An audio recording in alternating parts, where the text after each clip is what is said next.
CA movement चल रहा था दिल्ली में, उसके सिलसिले में उन्होंने खामोशी भी इख्तियार की। उनके एमएलएस ने उसको डिस्टर्ब करने की भरपूर कोशिश की। उसके बाद जो फसाद दिल्ली में हुआ, उसको लेके अरविंद केजरीवाल कुछ बोले नहीं। उनके रिलीफ पैकेजेस डायरेक्टली सरकारी तौर पर नहीं आए। उनके काउंसलर्स जेल चले गए, उनको उन्होंने डिसोन कर दिया।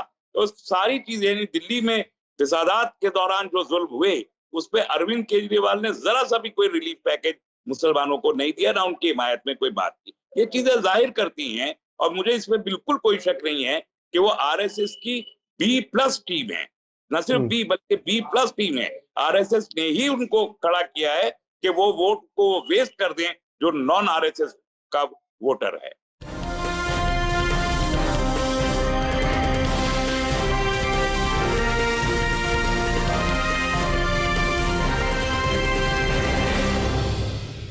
हेलो, नमस्कार, आदाब, सत श्री अकाल और अस्सलाम वालेकुम। मैं हूं मोहम्मद अहमद काज़मी, लेकर आया हूं आपका पसंदीदा कार्यक्रम आपके रूबरू।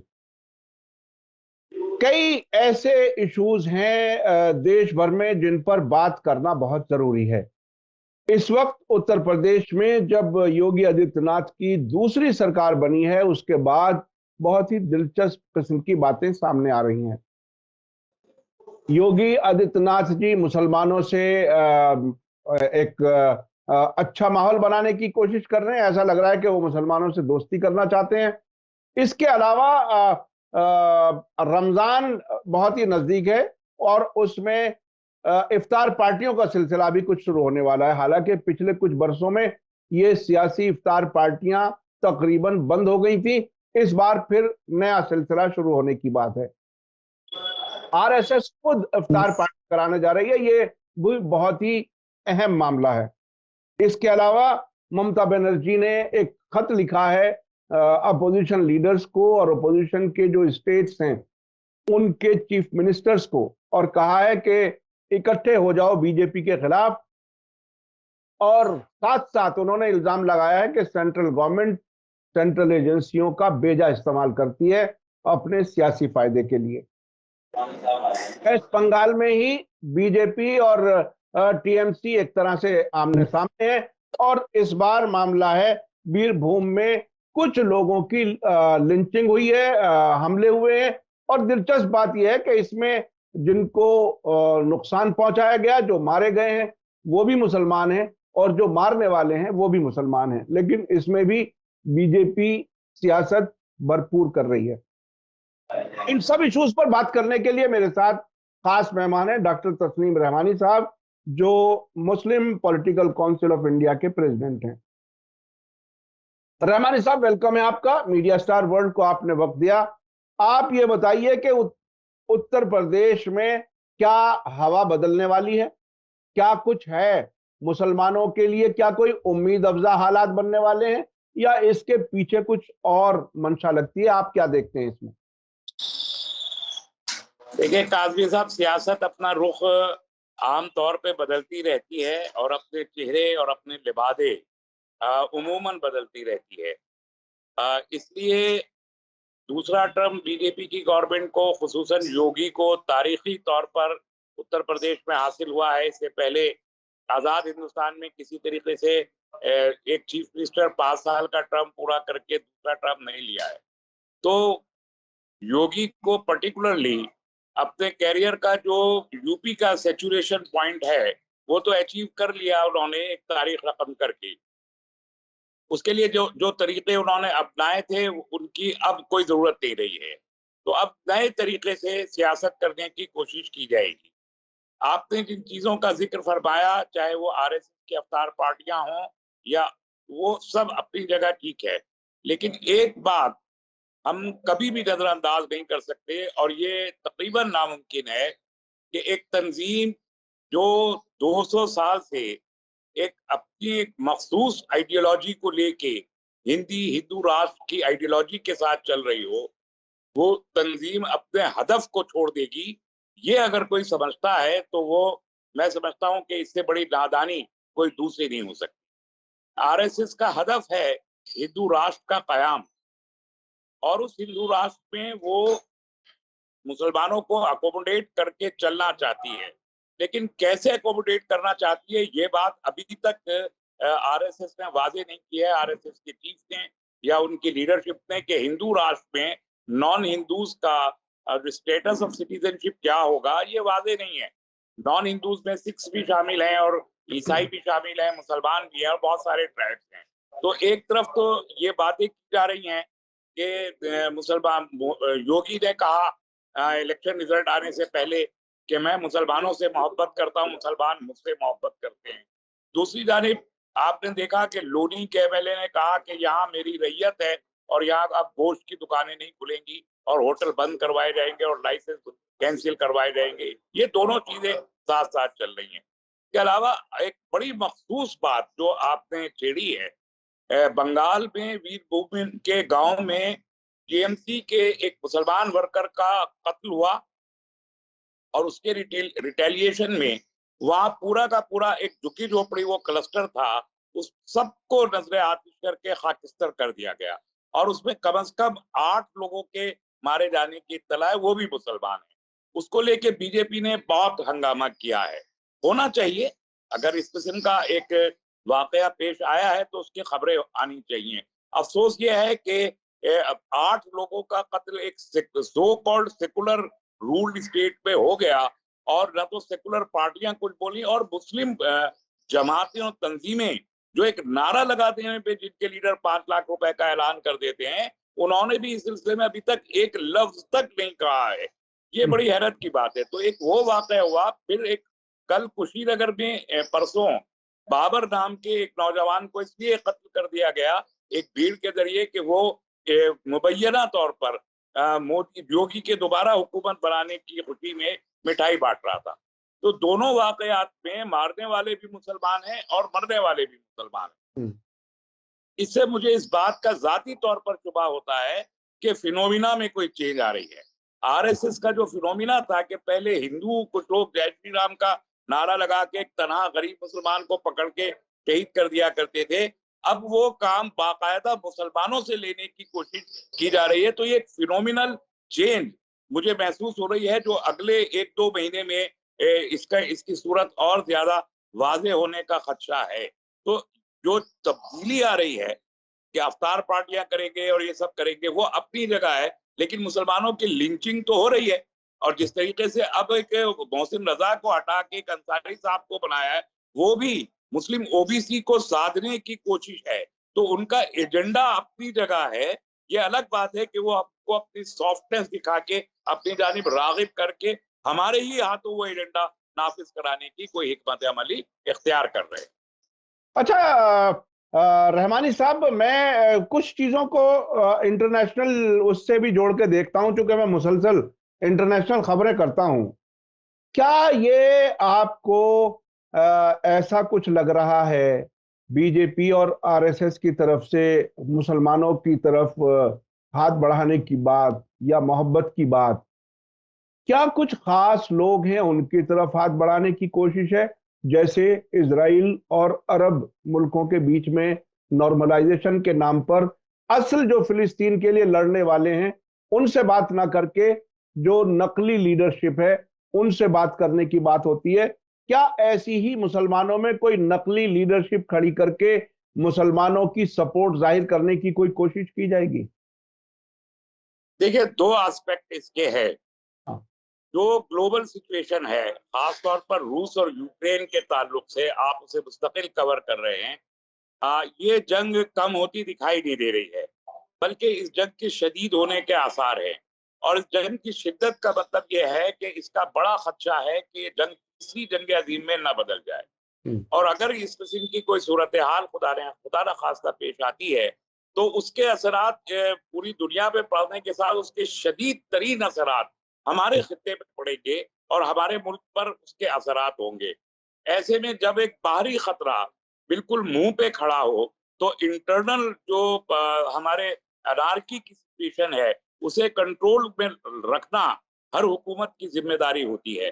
तो शायद एक ये फैक्टर हो कि आरएसएस इस वक्त के आलम में जो तीसरी जंग का खतरा मंडरा रहा है, मुल्क में इंटरनल अनार्की को अवॉइड करने की कोशिश टेम्परेरीली आर्जी तौर पर करे और उसके लिए मुसलमानों की तरफ हाथ बढ़ाए। ये एक एस्पेक्ट है। दूसरा एस्पेक्ट ये है, जिसकी जानिब आपने नकली लीडरशिप की जानिब इशारा किया, उसकी कोशिश बीजेपी की मौजूदा सरकार यौम अव्वल से कर रही है। आप देखिए, सुब्रमण्यम स्वामी कहा करते थे कि हम तो शियों को और बरेलवियों को और देवबंदियों को अलग-अलग कर देंगे, सबको तोड़ देंगे, मुसलमानों में इंतशार बर्पा कर देंगे और हिंदुओं को मुत्तहिद कर देंगे। ये बात 2019 14 इलेक्शन से पहले भी सुब्रमण्यम स्वामी कहा करते थे। और 14 में सरकार बनाने के फौरन बाद दिल्ली के विज्ञान भवन में जो एक सूफी सम्मेलन हुआ, वो भी उसी जानिब एक कोशिश थी। तीसरी जानिब कुछ दरगाहों के मुतवल्लियों को और सज्जादा नशीनों को वजीर आजम ने अपने दफ्तर में बुला के मुलाकात की, और इस तरीके की कई मुलाकातें हुई। तो जो main stream Indian Muslim leadership है, पिछले 8 साल में बीजेपी ने उससे राब्ता करने की कोई खास कोशिश नहीं की है। आरएसएस ने अपनी जानिब से एक दो तंजीमों को बुला के उनसे बात की, वो भी सिर्फ इसलिए कि बाबरी मस्जिद का फैसला आते वक्त किसी किस्म का रद्द अमल जाहिर ना हो, उसके लिए उनको पैसिफाई करने के लिए कुछ लीडर्स को बुलाया। इसके अलावा इश्यूज को लेके मेन स्ट्रीम लीडरशिप से कोई बात कभी भी बीजेपी की सरकार ने या आरएसएस ने नहीं की है। तो इससे साफ जाहिर है कि आप कहीं कभी बरेलवी लीडरशिप को बुला के ओबलाइज करने की कोशिश करते हैं, कभी कल्बे जवाह साहब जैसे लीडरान के साथ के जरिए आप बयान दिलवा देते हैं क्या बीजेपी को, हालांकि उस बयान का कोई असर नहीं होता, बूथ पे उसका कोई असर दिखाई नहीं दे रहा। तो ये कोशिशें के लीडरशिप को रिप्लेस करें, ये बीजेपी की कोशिश यकीनी तौर पर होगी, और आइंदा चंद महीनों में, बल्कि अब अगला महीना रमजान 3-4 दिन के बाद शुरू हो जाएगा, तो रमजान में ही वो कोशिशें इफ्तार पार्टियों की शक्ल सूरत से ये वाजे हो जाएगा कि वो किस किस्म की लीडरशिप को लाना चाहते हैं। तो ये दोनों ही अवामिल हैं जो इस वक्त मुल्क की सियासत पे असरअंदाज हो रहे हैं। अच्छा, इस वक्त जब 5 स्टेट्स के इलेक्शन हो चुके, 4 स्टेट्स में बीजेपी की सरकार बन गई, अब इस वक्त वेस्ट बंगाल की चीफ मिनिस्टर ने जो खत लिखे हैं अपोजिशन को इकट्ठा होने के लिए, इससे पहले भी, इलेक्शन से पहले भी उन्होंने कुछ कोशिशें की थी जिसमें कांग्रेस को माइनस करके उन्होंने बात करने की कोशिश की थी। अब आपको क्या लगता है कि क्या ममता बनर्जी एक सीरियस लीडरशिप के तौर पर उभर सकती हैं सेकुलर पार्टियों की, बीजेपी के खिलाफ जो भी फ्रंट बने उसकी, क्या वो वाकई उसको लीड कर सकती हैं? क्या कुछ इम्कान लगते हैं उनकी इस कोशिश के साथ? देखिए, तकरीबन 2 साल बचे हैं अभी इलेक्शन में। अप्रैल मई में होने हैं, मार्च खत्म हो गया, 2 साल है एग्जैक्टली। और 2023 के आखिर में यानी नवंबर दिसंबर में एक बहुत ही अहम इलेक्शन होने वाला है गुजरात का, जहां बीजेपी 25 साल से इक़्तिदार में है, और शायद इस वक्त वो इक़्तिदार कुछ कुछ हिलता हुआ महसूस हो रहा है।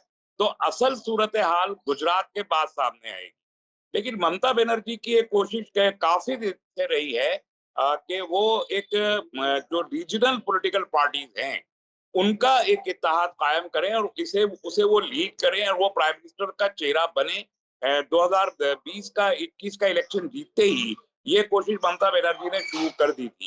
इन 5 स्टेट्स के इलेक्शन की वजह से थोड़ी देर रुक गई थी, लेकिन ये इम्कान था कि ममता बनर्जी ये कोशिश बहुत सूरत के साथ शुरू करेंगे, और वो उसका आगाज उन्होंने किया है।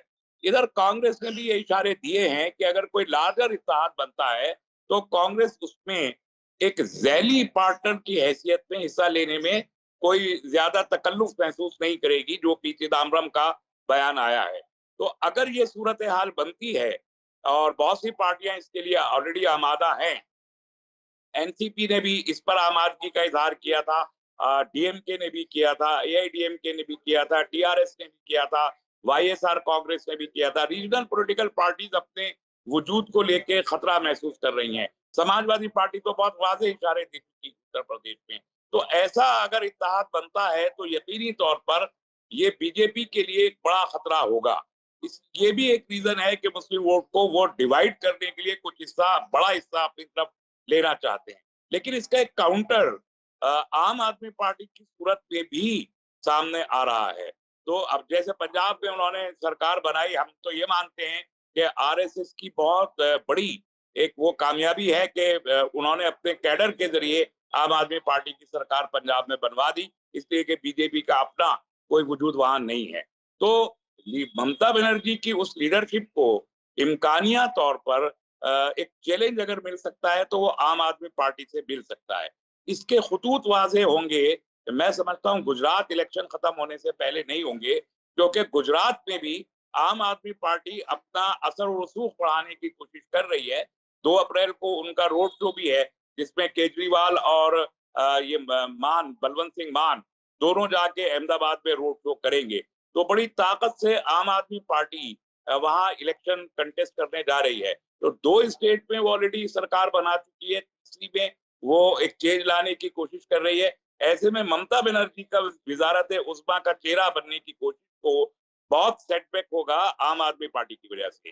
तो ये दिलचस्प होगा मुस्तकबिल में देखना कि जो चेहरे की बात है उस इत्तेहाद में आम आदमी पार्टी का रोल क्या होगा। और जाहिर है कि 2 रियासतों में हुकूमत बनाने के बाद वो मेजर शेयर क्लेम करना चाहेंगे। ममता बनर्जी सिर्फ एक रियासत में, दूसरी रियासत में कहीं उनको कामयाबी नहीं मिली है। तो इस लीडरशिप की बात को लेके एक झगड़ा हो सकता है और बीजेपी इसे जाहिर है कि प्रमोट करना चाहेगी। तीसरा एक मसला इसमें यह है कि उत्तर प्रदेश इंतखाब में जिस तरीके से मोदी और योगी की जोड़ी डबल इंजन की सरकार के नाम से चली, उसने इस देश में जो पावर का एक दूसरा सबसे बड़ा पिलर था और है, अमित शाह, उसको कहीं साइडलाइन करने की कोशिश की है। मोदी योगी की जोड़ी में अमित शाह बहुत पीछे रह गए हैं। तो अमित शाह का खुद बीजेपी के अंदर इससे ये जाहिर हो रहा है कि लीडरशिप को लेके कोई ना कोई क्राइसिस है। और ये 3 लोग और बल्कि कुछ और दावेदार जो अभी महबूस हैं, बोल नहीं रहे हैं भारतीय जनता पार्टी के अंदर, उनका अपना रुख क्या होगा और उनकी अपनी पार्टी किस तरीके से खुद को कायम रख के लीडरशिप क्राइसिस को अगर कोई आता है तो सॉल्व करेगी। ये सारे 3 सवाल बड़े अहम इस वक्त की सियासत में हैं, जो 2024 के इंतखाबात पर यकीनी तौर पर असर डालेंगे। अच्छा रहमानी साहब, एक सवाल अक्सर जहनों में उठता है। कुछ लोग केजरीवाल को, आम आदमी पार्टी को बीजेपी बी टीम के तौर पर इल्जाम लगाते हैं। हालांकि वो अपनी जब तकरीर करते हैं केजरीवाल, वो हमेशा कांग्रेस और बीजेपी को दोनों को क्रिटिसाइज करते हैं। जब वो उनके काम गिनवाए जाते हैं तो दिल्ली में हॉस्पिटल्स और स्कूल्स की मिसाल दी जाती है कामयाब, और उसके साथ साथ 200 यूनिट बिजली फ्री और पानी, इस तरह की उनकी एक इमेज है। आप अपने, क्योंकि ये सवाल बहुत अक्सर सामने आता है, आपकी राय में जानना चाहता हूं, आपकी क्या राय है केजरीवाल और आम आदमी पार्टी के बारे में? देखिए 2012 से लेके अभी तक मैं केजरीवाल को पढ़ता रहा हूं, और जब अन्ना हजारे मूवमेंट खड़ा हुआ था जिसके चरबे से केजरीवाल खड़े हुए, हमने उसको भी बहुत डीपली स्टडी किया था। और मैं बिला खौफ तरदीद और पूरे वसूख और तमाम सबूत और शवाहिद की बुनियाद पर यह बात कह रहा हूं कि अन्ना हजारे का जो मूवमेंट इंडिया अगेंस्ट करप्शन खड़ा हुआ था, उसकी तमाम खाका उसका बनाने का काम हमारे जो एनएसए अजीत डोवाल साहब हैं, उनकी ऑर्गेनाइजेशन विवेकानंद इंटरनेशनल फाउंडेशन ने चाणक्यपुरी के अपने दफ्तर में बैठ के तैयार किया था। और उसी मंसूबे के तहत वो पूरा मूवमेंट 2012 का उठा था, अन्ना हजारे का मूवमेंट। और अरविंद केजरीवाल और किरण बेदी और तमाम ये लोग उस मीटिंग में अजीत डोवाल के साथ मौजूद थे, जिसमें ये चरबा तैयार किया गया था। और फिर उन्हीं की मर्जी से, आपको अगर याद हो, 2013 का इलेक्शन किरण बेदी को बनाया गया था उस वक्त चीफ मिनिस्टरशिप का फेस, और आरएसएस ने उसको पसंद नहीं किया था। नतीजे में बीजेपी ने 32 सीटें जीत के और वो इक़्तिदार से महरूम रह गई थी, और एक हंग असेंबली आई और कांग्रेस के साथ फिर सरकार बनाई। बहरहाल, लेकिन इसके बाद ये तमाम जो इमेज बिल्डिंग है, बिजली के बारे में, स्कूल के बारे में, हेल्थ इंफ्रास्ट्रक्चर के बारे में, ये तो प्रोपेगेंडा पर मबनी है। आप अगर देखिए, मेरे तो अब घर का बिल पे कोई खास फर्क नहीं पड़ा है। मैं खुद एक स्कूल का दिल्ली में चेयरमैन हूँ, मुझे वैकेंसी तक जो है मनीष सिसोदिया नहीं दे रहे। मेरे स्कूल में वैकेंसीज खाली पड़ी है, गवर्नमेंट एडेड स्कूल है। ऐसे में आप गवर्नमेंट स्कूल्स को आपने कुछ लिपस्टिक पाउडर लगाया है वो ठीक है, लेकिन एक आम आदमी की जिंदगी में इस बिजली, पानी और स्कूल से कोई बहुत बड़ा फर्क तो दिखाई नहीं दे रहा, इल्ला ये कि प्रोपेगेंडा बहुत ज्यादा है। तो ऐसे में ये प्रोपेगेंडा अपने आप में जाहिर करता है अजीत डोभाल का पसपुष्ट होना, पंजाब में नॉन बीजेपी एग्जिस्टेंस के साथ आरएसएस कैडर का केजरीवाल के साथ खड़ा होने का सीधा मतलब ये है कि वो सेंसिटिव वोटर या वो एक आम आदमी जो अभी तक आरएसएस के साथ जुड़ा नहीं है, उसको कांग्रेस मुक्त भारत का नारा देने के बाद जब कमजोर होती हुई और टूटती हुई कांग्रेस दिखाई दे, तो ये जो बैलेंस वोटर है ये कहां जाएगा? उसको एक पैसेज दिया गया है आम आदमी पार्टी की तरफ। तो उसके पास एक ऑप्शन बन गई कि अगर आप सेकुलर पार्टी को वोट नहीं देना चाहते तो बेस्ट प्रोडक्टिविटी इस पार्टी के पास है, इसको दे दीजिए। और आरएसएस उसको प्रमोट कर रहा है। हालांकि अरविंद केजरीवाल सीधे सीधे आरएसएस के हाथों में खेलते रहे हैं। उनके वालिद भी आरएसएस के कैडर थे, ये खुद आरएसएस की शाखा में जाते रहे हैं। इस तरीके से मंदिर मंदिर वो जाते हैं। दिल्ली में हलफ लेते ही उन्होंने भारत माता की जय के जिस तरीके से नारे लगाए और हनुमान मंदिर गए, तमाम चीजें की। या जो सीए मूवमेंट चल रहा था दिल्ली में, उसके सिलसिले में उन्होंने खामोशी भी इख्तियार की। उनके एमएलए ने उसको डिस्टर्ब करने की भरपूर कोशिश की। उसके बाद जो फसाद दिल्ली में हुआ उसको लेके अरविंद केजरीवाल कुछ बोले नहीं। उनके रिलीफ पैकेजेस डायरेक्टली सरकारी तौर पर नहीं आए। उनके काउंसलर्स जेल चले गए, उनको उन्होंने डिसोन कर दिया। तो सारी चीजें दिल्ली में फसादात के दौरान जो जुल्म हुए उस पर अरविंद केजरीवाल ने जरा सा भी कोई रिलीफ पैकेज मुसलमानों को नहीं दिया, ना उनकी हिमायत में कोई बात की। ये चीजें जाहिर करती हैं और मुझे इसमें बिल्कुल कोई शक नहीं है कि वो आरएसएस की B+ टीम है। न सिर्फ बी बल्कि B+ टीम है। आरएसएस ने ही उनको खड़ा किया है कि वो वोट को वेस्ट कर दें जो नॉन आरएसएस का वोटर है। ये बहुत ही अहम बात की और आपने बाकायदा सबूतों के साथ अपनी बात रखी। चूंकि ये सवाल अक्सर जहनों में उठता है तो मैंने इसलिए आपकी बात जानना चाहिए। 2000 एक और तारीख बता रहा हूँ, 1 अप्रैल 2011 विवेकानंद इंटरनेशनल फाउंडेशन चाणक्यपुरी में ये मीटिंग हुई जिसमें ये सारे के 12 लोग मौजूद थे अजीत डोभाल की सदारत। ये सबूत मौजूद है इसके। जी जी, नहीं ये बहुत ही अहम बात है जो आपने बताई। अब मैं इसी से जुड़ा हुआ एक और सवाल वो ये कि कुछ लोगों का कहना है कि इन इलेक्शन रिजल्ट्स में बहुत लोगों का इल्जाम है और समझते हैं और किसी हद तक यकीन भी करते हैं कि ईवीएम में बहुत ज्यादा गड़बड़ घोटाला हुआ और पंजाब को इसलिए छोड़ दिया गया कि वो आम आदमी पार्टी की सरकार बनने दे, बाकी जगहों पर अपने हिसाब से बीजेपी ने मैनेज कर लिया। अब आप थोड़ा सा इस सिलसिले में और बताइए कि ईवीएम के सिलसिले में जितने इल्जामात लगते रहे हैं, लगते रहते हैं, बहुत सी वीडियोस सामने आई हैं चेंज करने की, रिप्लेस करने की, प्राइवेट हाथों में, साइकिल पे, मोटरसाइकिल पे, कारों में। तो क्या आप भी इस बात पर यकीन करते हैं कि ईवीएम के जरिए बीजेपी ने 4 स्टेट्स के इलेक्शन जीते हैं या उनको वाकई कहीं सपोर्ट थी जिसकी वजह से वो इलेक्शन जीते हैं? नहीं, मैं इस पे कभी भी यकीन नहीं किया कि ये सब कुछ ईवीएम से हो रहा है। मैं ये भी नहीं कहता कि ईवीएम फूल प्रूफ है, लेकिन मैं ये नहीं मानता कि ये सारा कुछ जो है वो ईवीएम के जरिए मैनेज किया जा रहा है, नहीं। बल्कि एक पर्टिकुलर पोल स्ट्रेटेजी के है भारतीय जनता पार्टी की, बहुत ही ग्राउंड पे, बहुत ही माइक्रो लेवल पे, एकदम जमीन जो पन्ना प्रमुख जिसे कहते हैं, वो इस्तेमाल वो करते हैं। और इसके अलावा दूसरी टेक्निक, ये मैकेनिज्म इस मुल्क में किसी दूसरी पार्टी के पास नहीं है। ये मानना चाहिए कि हम्म, पन्ना प्रमुख तक का यानी 11 लाख बूथ तक अपनी बात पहुंचाने की जो ताकत और जो नेटवर्किंग भारतीय जनता पार्टी के पास आज की तारीख में मौजूद है, वो मुल्क में अब कांग्रेस समेत किसी भी पार्टी के पास वो मौजूद नहीं है। ये एक बहुत बड़ा फैक्टर है जिसे किसी शख्स को भी जो सियासी मैदान में है उसे नजरअंदाज नहीं करना चाहिए। दूसरी बात जो है वो एडमिनिस्ट्रेशन का मिसयूज है कि हमने जिस तरीके से देखा कि जीतते हुए उम्मीदवारों को 300 वोट से, 500 वोट से, 1000 वोट से, 2000 वोट से हरा दिया गया। प्रॉब्लम है कहाँ है? प्रॉब्लम ये है कि वोटिंग तो हम इलेक्ट्रॉनिक कर रहे हैं, ईवीएम में डाल रहे हैं वोट, लेकिन काउंटिंग हम मैनुअल कर रहे हैं। अब ईवीएम से जो वोट निकले, तो एक मशीन से जो वोट निकला, तो ऐसी 15 मशीनों से अलग अलग वोट निकल रहे हैं, जिनको हम कागज पे नोट करके आरओ के पास लेके जाते हैं, फिर आरओ कैलकुलेटर लेके उसको उनको काउंट करता है।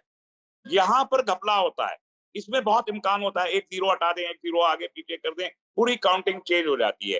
तो उसके जरिए मैनिपुलेट, तो एडमिनिस्ट्रेशन का मिसयूज हो रहा है, प्लस जो स्टेक होल्डर्स हैं, वेरियस स्टेक होल्डर्स, जो बहुत पोटेंशियल स्टेक होल्डर है, उनको फाइलों से डरा के कंप्रोमाइज किया जाता है।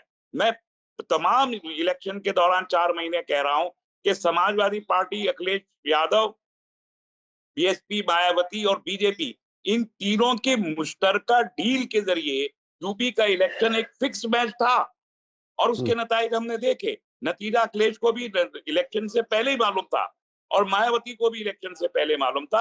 अवाम इस बात को नहीं समझते हैं कि ये कैसे फिक्स मैच होता है। इसी तरीके से अगर आप मणिपुर को देखें, तो मणिपुर में जो छोटे छोटे ट्राइब्स हैं, उन ट्राइब्स को ओब्लाइज किया गया बहुत बड़ा पैसा देके, और उसके जरिए से उसका वोट खरीदा गया। तो वहां ट्राइब्स का वोट खरीदा, यहाँ मायावती को पैसा दे के या जो भी डील करके मायावती से वोट खरीदा गया। वरना उत्तर प्रदेश में बीजेपी का बेस वोट आज की तारीख में 27% से ज्यादा नहीं है। जो 41% दिखाई दे रहा है, 41.5%, वो एक्चुअली 27% है। तो ये पोल मैनेजमेंट है, ट्रिक्स है। आप गोवा में देखिए, आम आदमी पार्टी ने 2 सीटें जीती, तो 2-3 सीट पे वो सेकंड है, और 8-10 सीट पे कांग्रेस को नुकसान पहुंचा है। और बीजेपी ने क्या जीता? सिर्फ 20 सीटें, जो बहुमत के बिल्कुल बराबर है, नहीं, 1 सीट की कमी है वहां पर उनको। इस तरह 32 सीटें वहां जीती, जेडीयू को भी उन्होंने अलग से खड़ा करके वोट को तकसीम कराया। ये सब पोल मैनेजमेंट की चीजें हैं, जिसकी वजह से बीजेपी जीत रही है। और दूसरी पॉलिटिकल पार्टीज के पास पैसा नहीं है उतना, जितना सरकार के पास पैसा है कि वो लोगों को खरीद सके और एडमिनिस्ट्रेशन को खरीद सके, उतनी पावर भी नहीं है। एडमिनिस्ट्रेशन को खरीदने में आरएसएस का जो बिल्कुल बुनियादी कैडर है, वो बड़ा मदद करता है, क्योंकि अक्सर लोग आरएसएस से जुड़े हुए हैं ब्यूरोक्रेसी में, जो मुख्तलिफ डीएम्स एंड एसडीएम्स है, वो भी मदद करते हैं। तो ये उस तरीके से चुनाव जीते जा रहे हैं। और इसलिए मैंने कहा कि ये जो डेमोक्रेसी हमारी इस वक्त है, ये एक हाईटेक डेमोक्रेसी है, ये रियल डेमोक्रेसी नहीं है। ये बहुत ही अहम बात की कि हाईजेक डेमोक्रेसी है। तो बहरहाल ईवीएम से बराह रास्त उस तरह से नहीं, तो वो ट्रिक्स और मैनेजमेंट का आपने खेल बताया। और आपने ये भी बताया कि उत्तर प्रदेश में फिक्स मैच खेला गया इलेक्शंस में, जिसमें मायावती और अखिलेश भी योगी के साथ एक तरह से शरीक थे। उन्होंने मिलकर के ये इन नतीजों तक पहुंचाया। बहुत बहुत शुक्रिया डॉक्टर तस्लीम रहमानी साहब। आपने यूपी की सियासत के बारे में बताया। बीजेपी, आरएसएस जो है वो अब मुसलमानों की तरफ बढ़ने की कोशिश कर रही है। अब ये रमजान में सीजन चलेगा सियासी इफ्तार पार्टियों का, उसमें भी वो आगे बढ़। आखिर में आपके जरिए मैं करना चाहता हूं कि आप अपने व्यूअर्स को ये बताएं कि सियासी अफ्तार किसी भी पॉलिटिकल पार्टी के हों, रोजा भी इबादत है और अफ्तार भी इबादत है। बराए करम इस इबादत के तकद्दुस को बरकरार रखें, और सियासी अफ्तार पार्टियों का बीजेपी, आरएसएस, कांग्रेस, जहां से भी वो बाइकआउट करें, उनमें शिरकत न करें। ये बहुत ही अहम बात है। सियासी इफ्तार पार्टियों का बाइकआउट करें, ये बहुत ही अहम बात है। लेकिन बहरहाल जिस तरह से हम आप अब से पहले भी देखते रहे हैं, कुछ भीड़ है जो मुख्तलिफ लीडर्स के साथ, मुख्तलिफ लोगों के साथ जुड़ी हुई होती है, और जहां चाहते हैं उनको ले जाया जाता है। ये इस बार देखना होगा कि कई साल के ब्रेक के बाद जो अब ये सियासी इफ्तार पार्टियां होंगी, उनका रंग कैसा होगा। क्या वाकईन मुसलमान बीजेपी की तरफ अट्रैक्ट होगा। इसके अलावा आपने उसके बारे में भी बताया, ममता बनर्जी की जो कोशिश है, हो सकता है वो किसी तरह से आगे बढ़े और इत्तेहाद हो, और इसमें गुजरात के इलेक्शंस की बहुत ही अहमियत होगी। उसके बाद सूरत हाल बेहतर हो सकती है, उसी के बाद सिचुएशन क्लियर हो सकती है कि आगे क्या कुछ होगा 2024 इलेक्शन की तैयारी के लिए। बहुत बहुत शुक्रिया तस्लीम रहमानी साहब, आपने वक्त दिया। इसी के साथ मुझे दीजिए इजाजत। धन्यवाद, शुक्रिया। जय भारत, जय हिंद। मीडिया स्टार वर्ल्ड की और वीडियो देखने के लिए हमारे चैनल को सब्सक्राइब करें और सीधे नोटिफिकेशन पाने के लिए बेल आइकन दबाएं। और अगर हमारी खबर सच्ची और अच्छी लगे तो अपने व्हाट्सएप, इंस्टाग्राम, फेसबुक और ट्विटर अकाउंट पर ज़रूर शेयर करें।